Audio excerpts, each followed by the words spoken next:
چه مشکله که دنیای دو هیا ده سری عراق ده تخواره ایران کی و اسرائیل کی و امریکا کی و ایران و اسرائیل شريط کن امریکا راد بید جا با ایران دد ايش بو سروک ایرانه؟ سروک ترامپ سروک امریکا از بیشت از سروک ایرانه اوی شريط راوستینن نراوستینن امریکاش ده شريط گل هوا اعلام کن از گل ایرانه ایران جی بترسو همه راد بید سرپی و جا بدد ایرانش گفت امریکیا ناترسید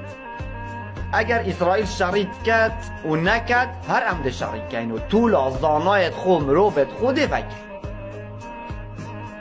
و ایران اد بیجیتن اگر از امریکی اشناف بم و الهیویه باو دشناف بم جی